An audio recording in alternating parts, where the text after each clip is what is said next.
It's Jimbo Times.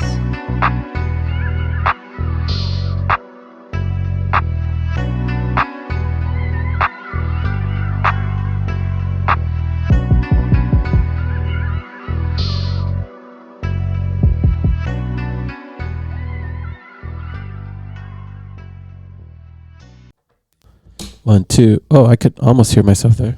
Oh, yeah, I can hear myself now. I could hear yourself. Yeah, I could mean, hear. I could hear you. Yeah, I can hear myself now. Only on the right hand one though, which is funny. Okay, good. I think it has something to do with this adapter. It reminds me of Hello, Walkmans. 2, And 3, 4, 5, it's a real 6, throwback 7, moment now. 8, when you had your 9. CD player. And Oh, you there had it your- goes. How old are you that you know about Walkman? It's definitely something I'm 33. with Oh this. my God, you look so young. I know. 1, Those 2. good genes. I know. That's right. The good genes. If I hold it like this, I could hear on both sides. Can you guys Oh, hear yeah. something? Yeah. You I just got, have to do that the whole time. if I but pull it, yeah, like this. I definitely can hear you. That's Yeah, I can hear definitely myself now. Yeah, for sure. All right. I gotta be out of here like by 12, like 10 after the latest, like Definitely. 12:10, Definitely. like the absolute latest. Okay.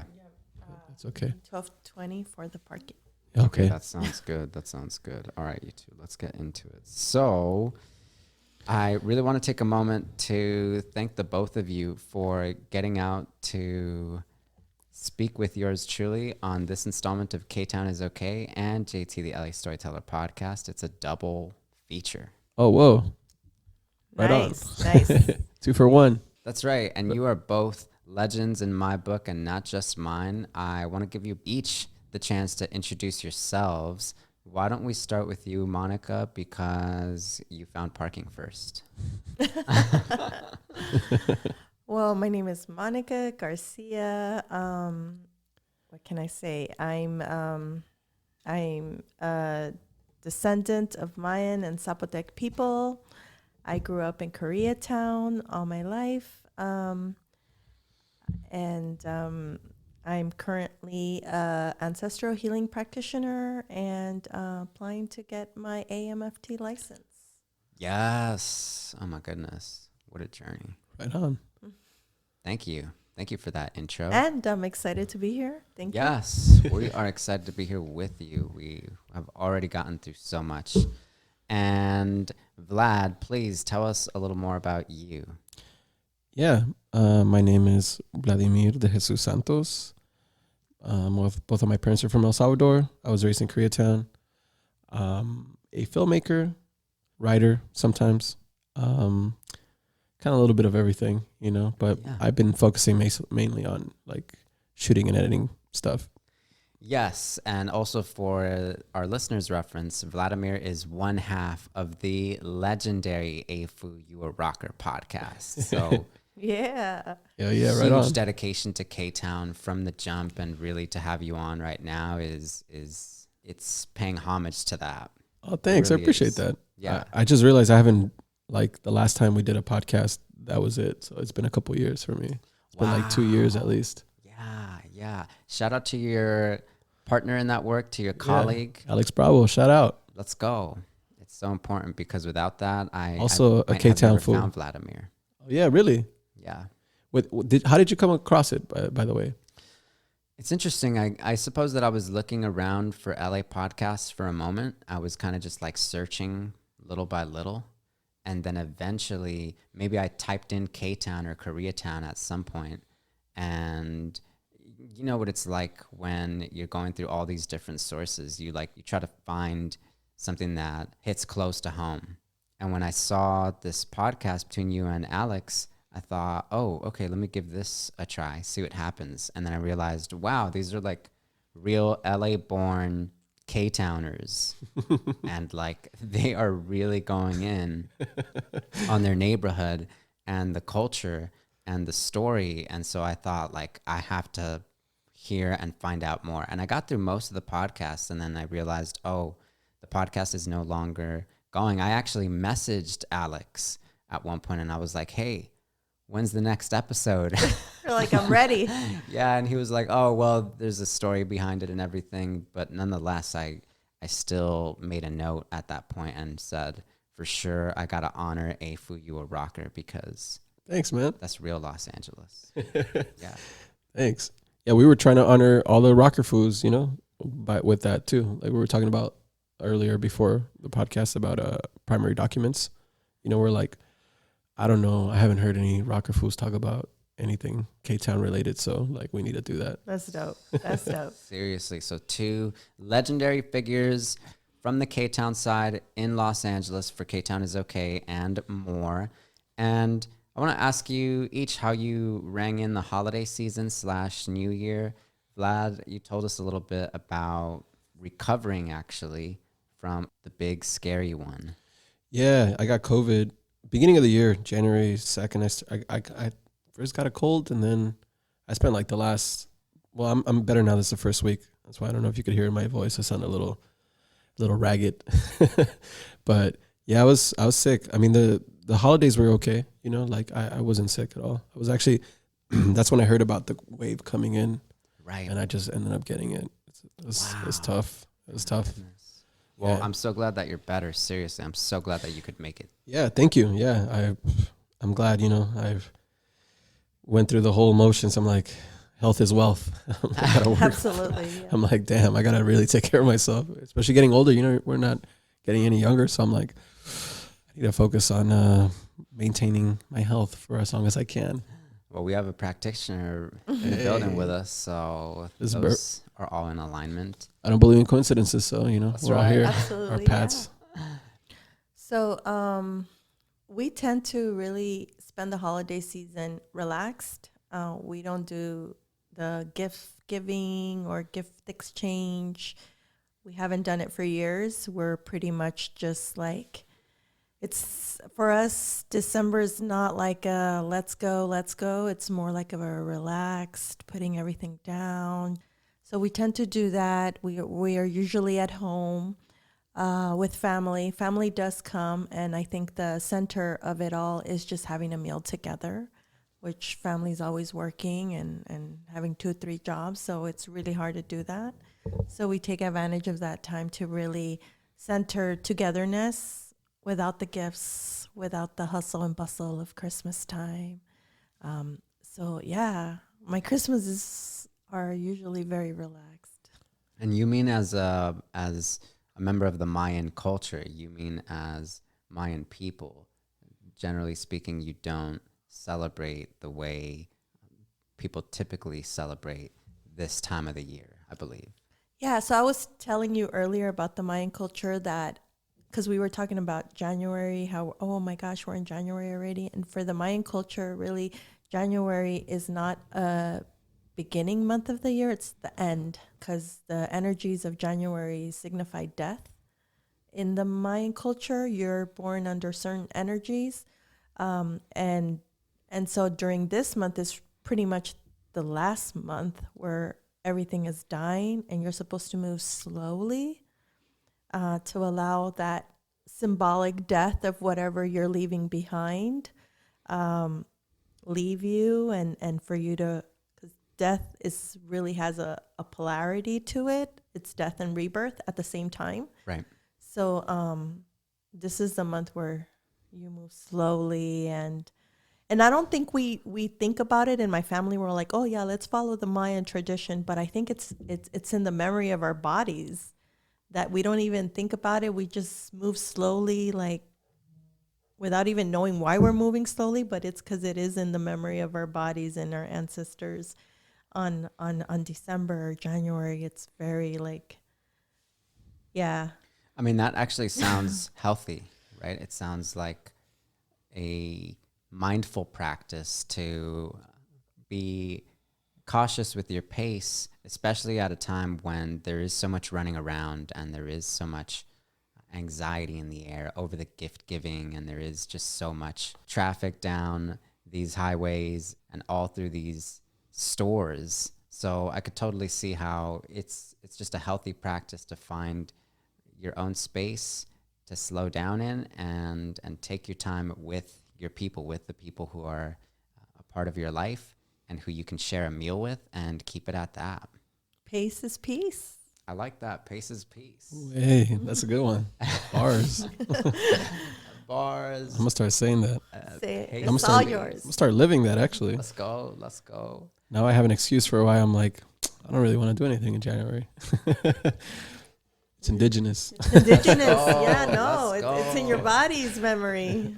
Shit. Yeah. Let's go. Yeah, I mean, and that Central America region is known for its legendary Mayan people well into this day, especially if you do that research. And for me, what is so special about this time is a part of indigenous culture that is the tamal, because tamales actually go back like thousands of years from what I have seen, from what I've uncovered so far. And thinking a little bit about what our bodies know in terms of memory, and thinking a little bit about the kind of practice that we've engaged in for so long. For me, it can be ancestral, or it can be just loving tamales, generally speaking. Both work just fine, but part of my favorite thing to do during this time for sure is finding tamales here and there, wherever I can, and gobbling them up, because it's just like the best meal, in my view, during these winter months or so. But I want to ask you all if you got to make some tamales or enjoy some tamales, or Vladimir, in your case, did you make some pupusas at any point? Do you know how to make pupusas? I don't, but I think it would be cool to learn at some point. That's for both of you. I know how to make pupusas. I made them a couple years ago for my family. Thanks for Christmas, like maybe 2-3 years ago. But I didn't make some this year. I had a more Central American Christmas, and by that I mean my mom came over and we had ocha. So, some ocha Thai soup. Do you guys know what I'm Tell me talking about? more about ocha, actually. You know ocha? Do you mean the K-Town? Yeah. K-Town, Of course, Thai man. town? This is K-Town Let's K-Town go. podcast. We're talking Let's about go. K-Town shit. Hey, ocha classic. Okay, Exactly. there Yeah. you go. Ocha. Yeah. My mom brought over ocha, and we had ocha for Christmas. I was like, this is cool. We did have friends come over and drop off some tamales, which was really cool. So shout out to my homie Gabby. What's up, brother? If she's here listening, Let's go. she'll know what's up. But yeah, we had some salvi tamales, which was awesome. I love Yes. tamales too. You know, Yes. I feel for me, they've been more scarce to come by. Like fewer people are making them. Mm. You have to buy them now. You know, Right. like I asked my mom or my tias, and they're like, "Oh, so and so is making some, so you got to buy them." I'm like, Right. "Damn, no one's." I don't know how to make. I want to learn how to make tamales, but it's just they're so labor intensive. Right. You know, I've seen them being made. I'm like, wow, you have to really listen to your body, to the ancestral Yeah, yeah. call, and really slow down and like Wow. for a week prepare for like tamales. You know. Right. Maybe this year I'll undertake it, because pupusas seem like a monumental thing to take on, Yeah. but you just step by step, Yeah. and actually they were pretty good. Even my tia liked them, so I know that try my hand at tamales, probably do something good. Oh, I have to join you in that 100%. Yeah, let's do it. Let's do Yeah, it this year. Let's do that. Let's do that. I would like to try Make it a whole Vlad's event. pupusas. Oh, hey, go. Yeah, I like Vlad said, making tamales is very labor intensive. My grandma makes them. She makes them particularly like Oaxaca's, like Solaga style, where she's from. Wow. But she's getting older. I believe she's 86, so it's like a lot of work. So like if she's gonna make them, somebody has to be there to help her, because it's a lot. I'll help her. Shoot, I want to Ditto. learn. Yeah. Ditto. Yeah, I don't know. none of the women in my family allow. Oh, That's another right. thing. They don't want help, and they don't know. I'm like, I'm trying to learn. Right, And the right. patriarchy cuts both ways, because Oh no, in my family they're as, like, mean? as a What does that man, I'm mean? like, hey, I'd like to learn, and they're like, this isn't for you to learn. I'm like, what? Come yeah, on, man. yeah, I Gotta get break the it. cycle. No, yeah. So, but I don't know how to make them. But I'm willing. As long as I have her alive, I'm like, I need to learn. I need to. That's 3 of us then. Let's sign Yeah. up for the workshop. Let's do it. What's up? Yeah, absolutely. But no, we didn't have any tamales. We had pozole. Oh, great. I Ditto. love soups. Any kind Shout of out soups. soups. Yeah. I bet you've been having a lot of those in your recovery. Yes, I have had so much soup. Only soup. Yeah. So we had pozole for Christmas and I think for New Year, we had some like soup of Oaxaca that is particular to our region. So yeah. Very cool. Yeah. Very cool. Now, out of curiosity, do either of you have like a favorite kind of tamal? I feel like I have to know. I'd like to reframe that question if I can to make it a Yes. little bit more controversial. Yeah. Okay? Do it. Do So- it. Please. So you have to choose one: banana leaf or corn. You have to. That's really good. You mean in terms of tamales? Yeah. Okay. You got to choose one. Hmm. What's up? What's your favorite? Corn Well, tamales, like corn husk, or wrapped in banana leaves? Tell us the primary difference for you between a banana leaf wrap or a corn husk. I love that question. Yeah. Vlad. Yeah. I'm just trying to be controversial. And you know how to mix these up. I mean, shout out tamales. Like tamales are awesome. I love them, but I prefer banana leaves. You know, and it's because I grew up eating those. You know, that's Yeah. how you have them in El Salvador, and that's how you have them in a lot of like in Guatemala too, and a lot of places. I think it's mostly a Mexican thing to wrap them in corn husk. You know, I think you're right. and for me, the main difference is how dry or moist your tamal is at the end. So with banana leaves, you get to tend to get a little bit more of a Moisture. you get like a nice, moist, fluffy Tactile tamal. layer. Yeah, although shout out like tamales de elote, like corn husk style, Yeah. whew, phenomenal. Like you can have that. My favorite is to have it roasted the next day. You know, that's so incredible. But you can't beat like un tamal de like de pollo or de chipilín, like wrapped in banana leaves. You just get that nice. It's the masa. You know, tamales are mostly masa anyway. Yeah. So That's Yeah. right. so it's all about how your masa is seasoned and how it's steamed. So Yeah, I think that's absolutely right. Do you have a favorite type? Well, I grew up with corn husks, like he said. Yeah. I've had banana leaf, and like because of the heat that generates in la olla, yes, they're more just softer, moisture, and I particularly like that. So that's a very controversial question Right. because I love the taste of the one with the banana leaf, Yeah. but then the corn husk, it's like there's this heart to it that's connected because that's what I grew up with. I live that all the time, yo. I live it all That's the time. true. Because my favorite, like, Central American tamales, my favorite tamales, period, are from El Salvador. Like, I love Salvadorian tamales, the way Shout they out. make them.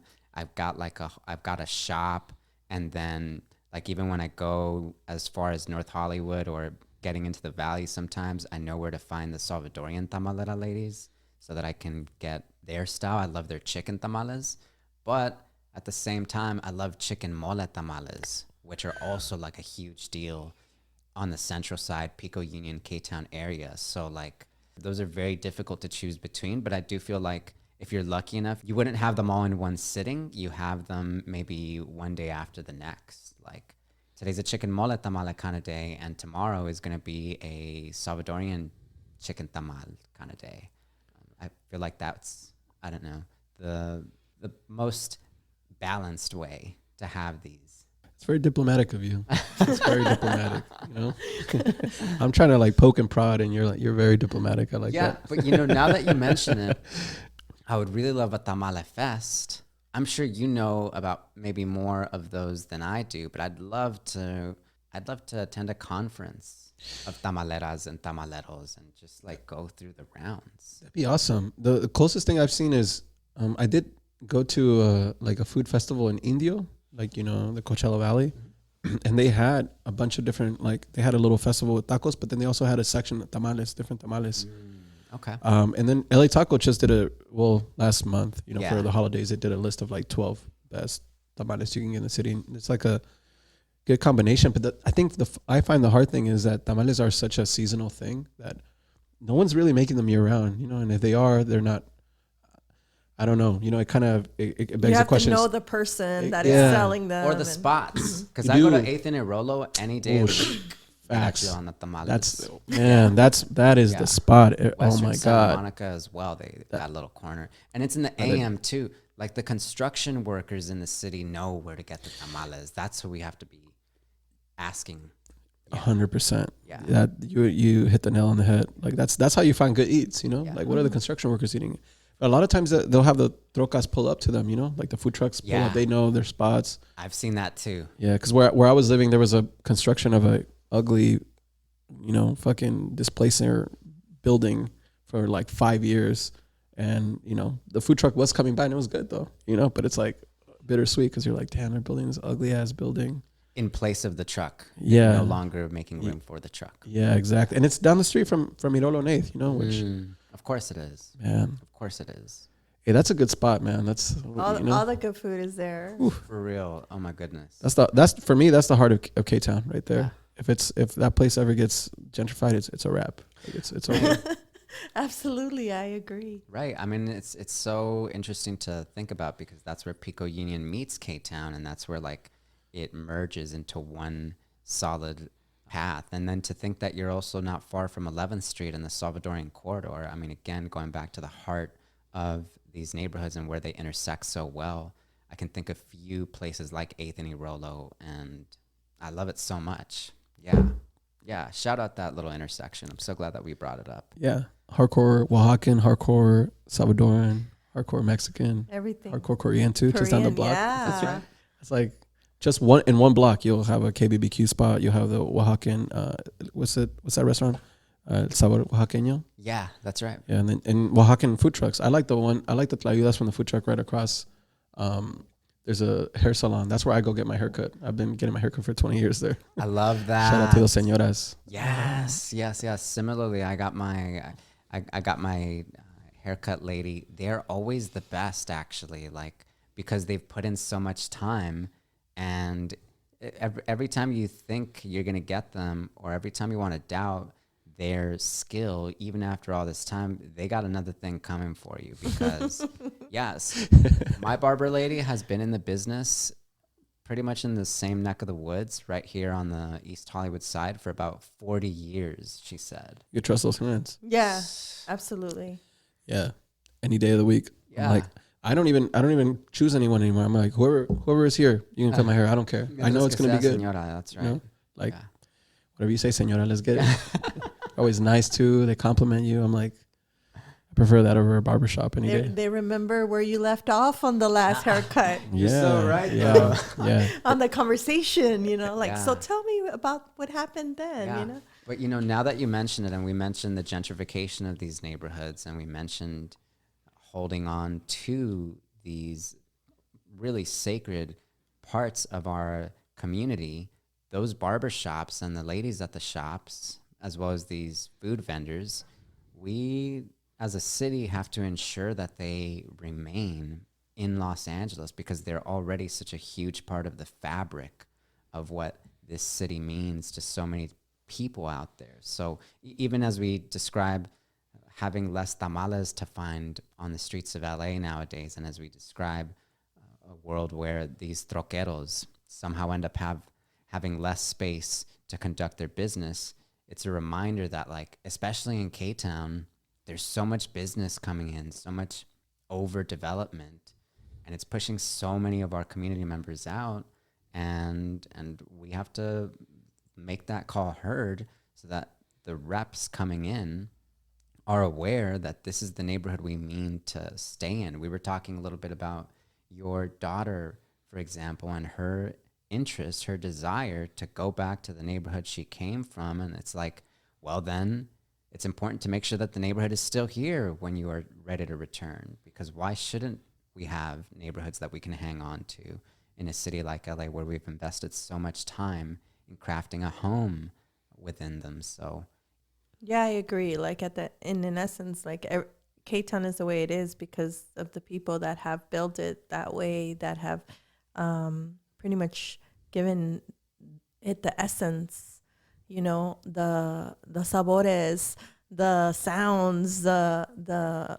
flavors, the colors. Like, it is what it is because of us, right? And I mean, like Maqueo's music, I don't know if you're familiar. They're from also my pueblo, right? Shout out to Maqueo's music. love that. And so they've also have, you know, contributed to K-Town because they are in K-Town, and with putting K-Town on the map when it comes to Oaxacan music. So everybody has put in K-Town on the map, like from the Guatemaltecos there, the Salvadorians there, the Koreans there, the Mexicans there, because of what K-Town is, and whether it be because of the food, because of the entertainment, like K-Town is popping with entertainment, and Koreans know how to do it. Yeah. and Facts.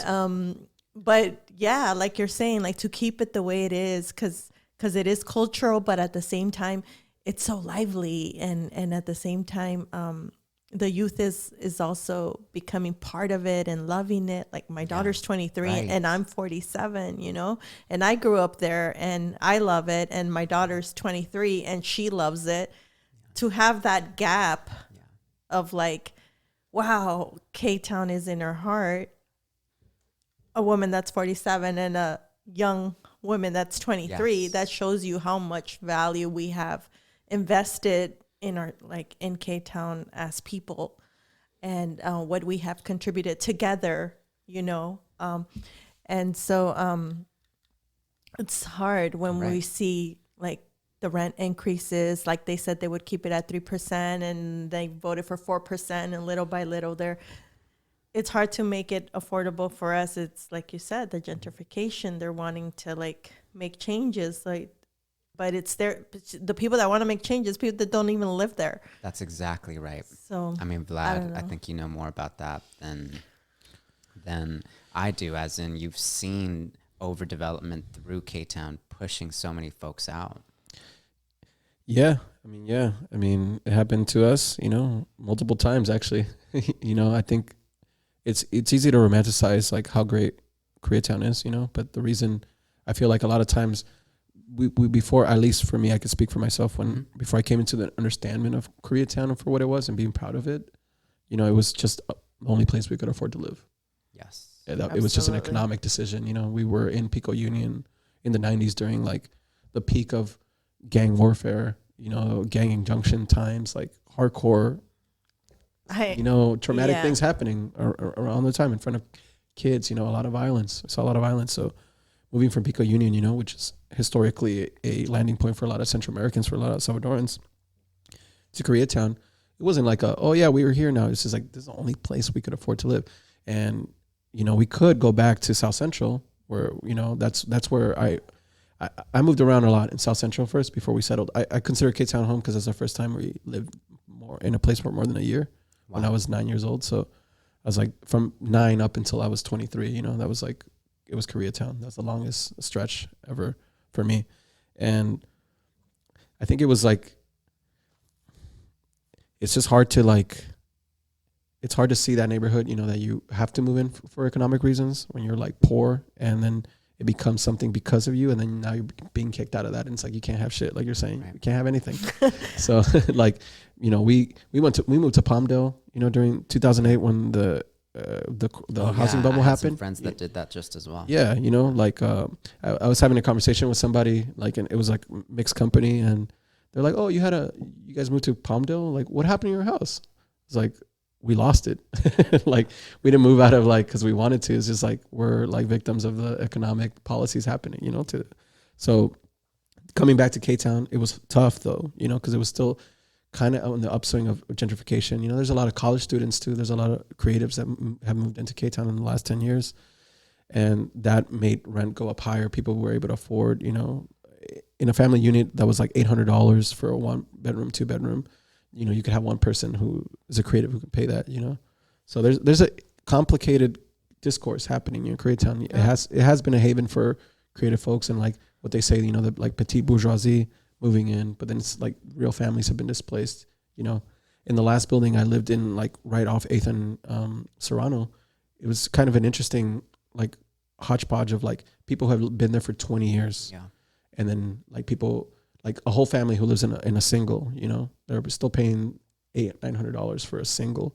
And then you have a 1-bedroom or even a single just next door to them, and it's one person paying $1,500. Yeah. Like, disparity is huge, you know? So that's just, I guess what I'm trying to connect with what you're talking about rent in Koreatown, maybe making a larger point here about like how like we can't have anything, but it's hard because we want to be there. We want to be anywhere we can, but it's like we can't almost choose where we want, you know, because then ultimately everybody I know has moved to South Central back. Like my mom moved to South Central after she couldn't afford to live in Koreatown anymore, you know, and she has a union job. She works, you know, as a shop steward for local 11, and she can't afford to live in Koreatown. Yeah, it took so much for it to get where it was, and it was thanks to the people, right? So like he said, I was born in Mexico, and we arrived to Koreatown in 1980. I was 3 years old. And yeah, you're right, Vlad. I myself experienced two drive-bys. And so Pico Union, I was there hanging out a lot, the Drifters and MS and all the big gangs were there just in that area. Yeah. And so to get to where it is now, Koreatown, and yeah, we could romanticize it, but I could also say it wasn't like that. And to get to this place, it took so many people died. There was a lot of sacrifice. So many people got thrown out. So, and now it's like, okay, you know, we made it. Yes, we made it. We're here and it's better now and it's safe and we feel safe in Koreatown. But now it's like, oh, now we can't afford it. Yeah.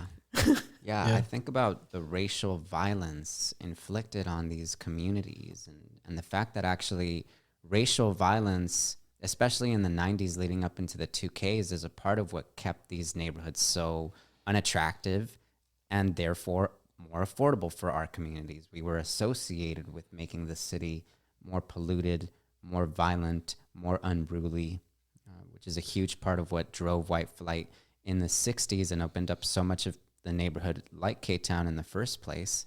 And then I think about the whitewashing of that with these new buildings and these new rents that are entirely capitalizing on the fact that our communities have been held in a second tier, in some kind of second class citizenship for so long that their rights don't matter. Their rights are something a corporation can essentially pay off, because at the end of the day, should they control enough of the levers of power, should they have enough institutional weight to kick these communities out with no repercussions, then by all means, that's what they'll do, and that's what they continue to do.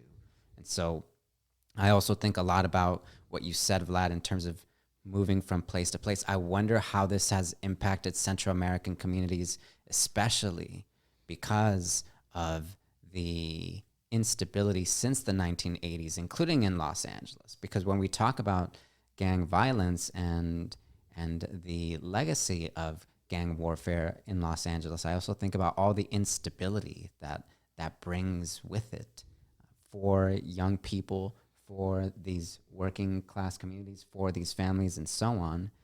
And the way that actually nowadays, it reminds me a lot of the situation taking place in El Salvador, where there you also have another group of people reminiscing about how violent and how much more violent things were, but how today they have been placed under control, though at a huge cost and with a huge toll on so much of the working class and so much of the people who have created these communities in the first place. That is real, long-standing communities. So I feel like we're entering a new stage here, but these stories are so important in order to contextualize and really inform the rest of our community and all those who are willing to hear as to how our voices need to be accounted for.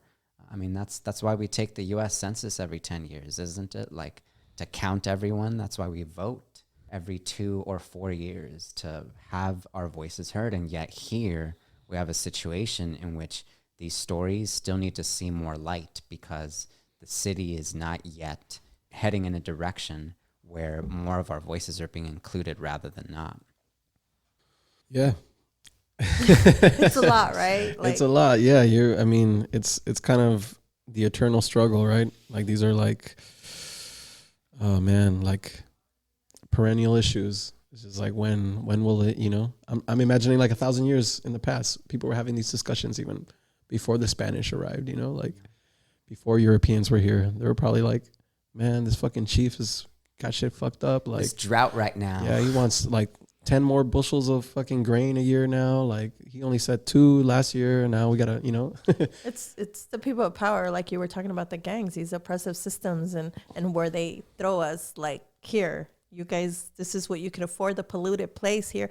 I mean, they're the ones that birthed the gangs. Yes. You know, these are just youth here, you know. Yeah. They put us in a state of survival. Like, here's in the area where there's all this junk food and liquor stores where liquor, alcohol, drugs are so easily accessible to you. Like, they made this happen like this. Yeah, it's designed. Yeah, absolutely. We've always said that. We know. Yeah. So Yeah. Yeah, and I think it's also really odd because you were talking about, like, say, the single creative. And even before our podcast began, we were talking a little bit about the difficulty of the dating scene out there right now, for example. And it's funny because I think they intersect a little bit. The white population in the United States of America shrank for the first time over this last census. And, like, that population is getting increasingly older. And also, even when it comes to, say, millennial white people, and not just millennial white folks, but, like, people are starting less families now because it is simply less affordable to start a family, and because of a myriad of other reasons. But it's interesting to think a little bit about what that does, or the kind of impact that has on a community. That is, when a single person arrives and their neighbor is also single, and at the end of the day, they may not be interested in this community making and this community fostering because it's an individual's market out there, and it's an individualistic culture out there. And so I think a lot about how when these types of ways of engaging with the world, when they have space in our neighborhoods, actually, like, you are methodically taking room away from what fosters community, from what is sustainable, from what made this place attractive to begin with. So it becomes a whitewashing altogether and a real lost opportunity. And that's what is so bittersweet about it too, is that we see so much opportunity given the strength and the resilience and the enduring cultures of our communities. And so it's like, we really can make a different story here, but we have to be in concert about that. We have to be on one page about that. Yeah, I think what I'm hearing from what you're saying is, like, how, like, in general, the United States is a very individualistic society, community. I mean, like, country based on, like, non-communal ways of living, right? And that exists in the West too, right? The idea of the West and the United States, westward expansion, Wild Wild West, freeways, individualism, you know?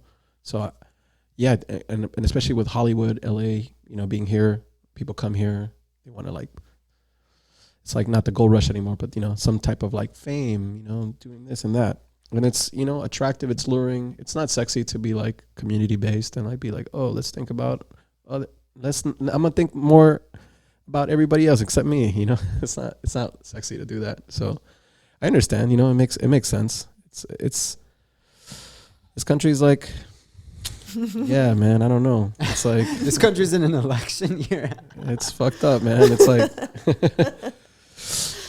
you know, it just sucks. It sucks. And, you know, I don't know.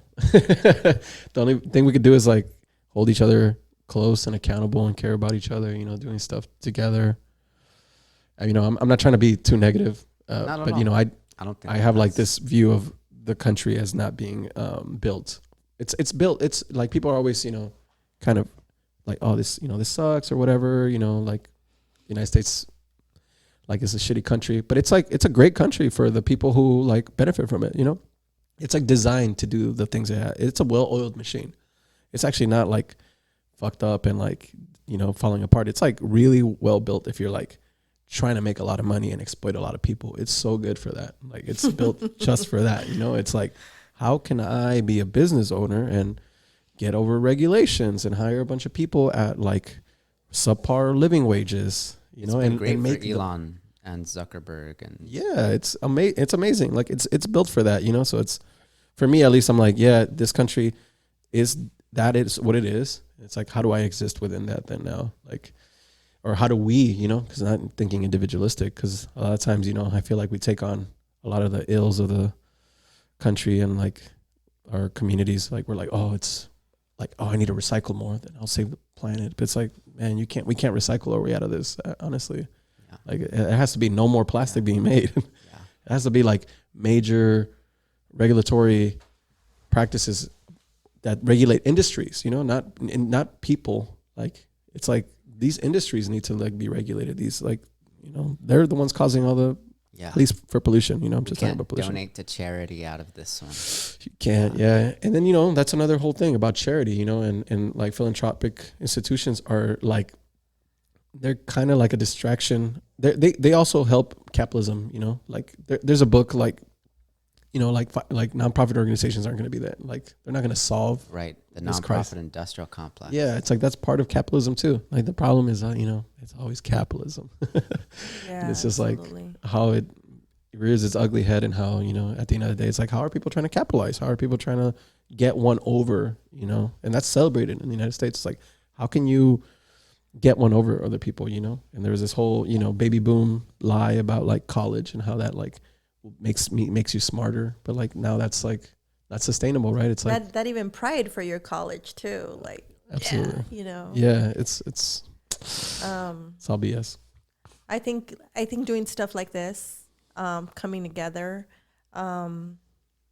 me being introduced to Vlad, being, you know, learning more about him, like wow, like I want to know more. Like I just met him, and it's like I want to know more about his family and more about the history. Like if anybody can teach me about El Salvador, somebody from El Salvador. I'm Let's not, go. you know, from and so doing stuff like that where we're highlighting and centering the collective, the communal, because the individualistic part, like Vlad's saying, is always highlighted in media, in everywhere, right? Even to the youth as they're growing up in TikTok, like, you know, be an influencer, you know, like, right. You know, put yourself out there, but put yourself out there as for like pride and ego and to be a product, really. Yeah. You know? And so I think even doing stuff like that where we're highlighting and promoting collective stories, communal stories, or something that we can do together, like Vlad said. Like, we really have to be loud about that. Yeah, and thank you, Jimmy, for bringing us together. You know, this is really cool. This is part of it, you know. It's having these discussions, talking about our experiences, and like, you know, putting them down on document form so we can refer to it, see, you know, we could check in 30 years, see where we're at, or see where rent's at in 30 years. To see primary document, like with Ey Foo You, a rocker from 2019 all the way into 2024 and beyond. Yeah.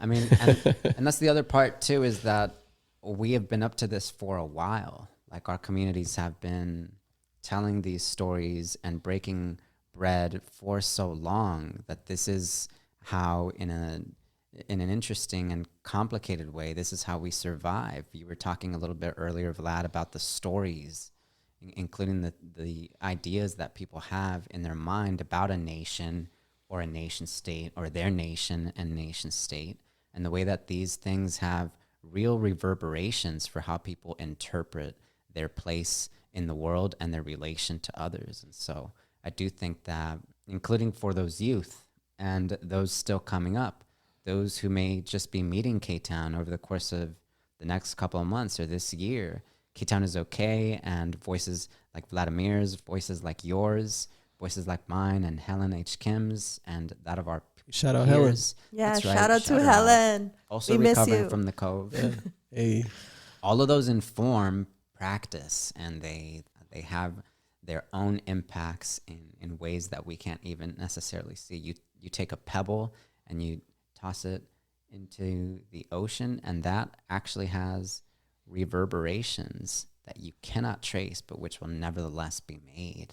So we're just throwing a pebble in the ocean right now. That's right. Absolutely. That's right. I love that. Absolutely. So making waves. To be sure, because we have had such a rich discussion, I do want to make sure to uplift your work in the days ahead and ways that folks can support you all and what you have going on over the next couple of months or over the next year. please inform us so that people can learn more. Kind of like you were saying earlier, Monica. Maybe we can start with you. Actually, maybe you can tell us a little bit about what you have in front of you and ways that folks can tap in. Well, I can be found on Sanar with Love. I'm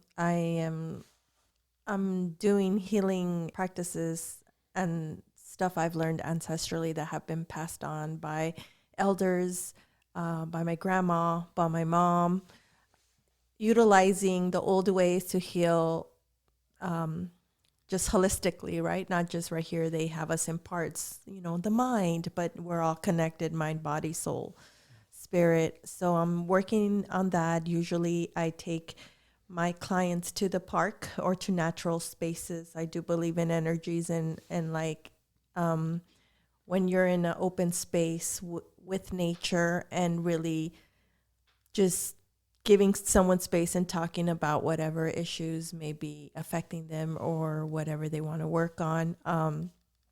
Nature's the best place to be. So all my clients, we go to nature. I do workshops. I'm doing one for the California Association of Marriage and Family Therapists soon, which was big because I'm That's rad. And so I'm doing that this Sunday, and I'm doing another one for Window Between Worlds on the 29th. So, but what I want to do in the future is do more workshops for the community, because right now I'm doing it for Oryx, but I want to do it for the community and for the youth. Kind of like to bring those ancestral practices back, connect us to nature, because we believe like the way I'm teaching is like there's no such thing as healing. Like say, oh, go to a therapist so you could heal. Like, and this is just a personal opinion. I'm not speaking for all therapists or all ancestral healing practitioners, just myself. I feel as long as these oppressive systems, like Vlad says, like continue to happen, like it goes, oh, well, I believe this has been a talk for centuries. There is no such thing as healing. As long as these oppressive systems are in place, we're not going to reach healing. Right. So what I'm working on is just reaching balance and harmony, because healing is not possible as long as these oppressive systems are in place. And so that's what I work. That's what my work. That's what I do with. I don't like to say clients. I know I did say clients, but I always say with the people I serve. That's right. And so that's what I do with the people I serve. And so Sanar with Love. Sanar with Love. We will Sounds be sure amazing. to get that in the show notes. Yeah. I think it's really powerful. Thanks for you. sharing that. Thank you. There's no healing possible. That's really profound, because it can become very like frustrating, very you can feel like you're hitting a wall, when you do go to therapy or try to heal, quote unquote, and then you still find yourself in these systems, still being oppressed, still being like exploited. So I think that's really great what you said. I think that's really like profound. That's why we brought this team together. Let's go. Hey, I'm gonna think about that. I'm gonna think on that. That's really cool. Yeah. Yeah. And Vlad, please tell us a little bit about ways that we can tap in with your work and some of what you're up to over the course of this next year. Yeah, I have a lot of things in the works right now. I'm working on a couple different projects that will come into fruition this year that I'm really proud of. I've been working on a series that I worked on with Carla Vasquez from Salvi Soul and my homie Luis Sanchez. Shout out, they're all Salvi. So Salvi Dream Team, working on a series that is actually based on like community and social justice around food. So keep an eye out for that. Carla from Salvi Soul will be in that series, and it'll be like 4 episodes. I think we're going to try to stream it or screen it for the community in like one entirety as one whole like 30-minute episode. Okay, it's like cool. It's like Anthony Bourdain, but like mini episodes of that. If you can, if you're from familiar. The community by the community. Yeah. So that's something I'm working on currently. I'll be having that. Like it'll keep me busy the first part of the year. So the first 3 months, we'll see how we are in March. Watch out for that. And then I've been working on a film for the last almost 4 years now, 3-4 years in Brazil with my homie Walter Thompson Hernandez. He's a photojournalist from New York Times, but he's a film director, Yeah. incredible director. So Beautiful. I've been working on a lot. Blaxicans of LA. Yeah, exactly. Yeah. Wow. So I've been working with him. I work with him on a lot of film projects. So we have something that's out now. Actually, I think it'll probably run till I think at the end of the month or February at the Academy Museum. By the LACMA. We have a film that we worked on. It's Yeah. a vertical film. So you can go check it out. It's called Black Man Fly. So Oh. Walt had me, on that. I've always worked as a camera assistant to Cambio, who's also Afro-Latino director of photography.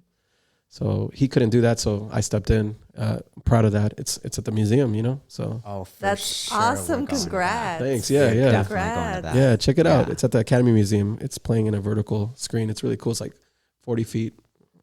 So I'm proud of that. I'm really proud of that, Yes. And this series that I'm Yeah. working on with my homie Luis and Carla for Salvi Soul, and then this other film. It'll be a feature-length film that'll come out sometime this year. I mean, it'll, make the rounds. It's still in like the post-production part of it, so it'll be a while, but.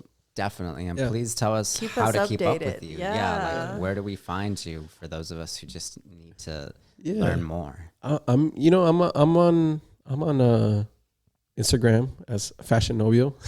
Yeah. And Great handle. thanks. by the way. I always think of changing it. I'm like, maybe people will take me Nah. more seriously, but I'm like, no, that's me though. That's cool. I'm like, it's not that serious. It's not that deep. But yeah, I've actually been trying to use Instagram less just because I think I'm consumed by it too much. I use it too much on the daily. So I've been trying to like practice some restriction with it. So when I have something to post, I'll post it up there. But Yeah. I think that, and I post everything on Twitter actually. Video Vlad, Okay. video_Vlad. Okay. You guys want to follow me and Yeah. Yeah. see me tweet about which movies are a baseball film or not. I always watch a movie. I'm like, is this a baseball film? Do they reference baseball? It's a baseball film. That's cool. I So- think that is really neat. Wow, that's right. Born and bred filmmaker from the city of LA, for the city of LA with Vladimir, and born and bred Mayan warrior, practitioner, educator, teacher, mother, all of these things. I am so honored to have been able to come together with you all this morning. What a great start to the day. And yeah, now our listeners have all the more info about these stellar folks in the neighborhood. So I think this is a win-win. Thank you. Yeah.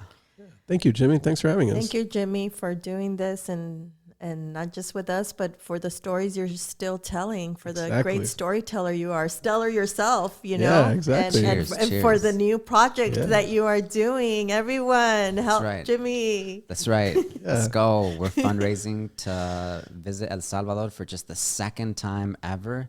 And I can't wait to get there and have some pupusas de maíz de arroz and to speak with the Salvadoran people about everything in front of them, but also their thoughts on what is going on this side. Because as noted, even during our panel, we have these dual identities and these dual consciousnesses. And so we are here and there, and sometimes we're in neither because it's just like that. But I'm definitely heading out to El Salvador this January, and I'm so looking forward to bringing those stories back to Los Angeles because they belong here and we belong there just as well. So please stay tuned for that. And yeah, visit the links in the show notes to see how you can support myself, to keep up with Vladimir, to keep up with Monica or Sanar with Love. And by all means, we'll be happy to see you there. You too. Thank you so much once again. Thank you. Oh, thank you. you for the invite. It's a pleasure. Also, It was check amazing. out the Ey Foo You, a Rocker archive Hey, Yeah. for the audio files out there because Rock on. you know I got you. on all streaming platforms. Let's go.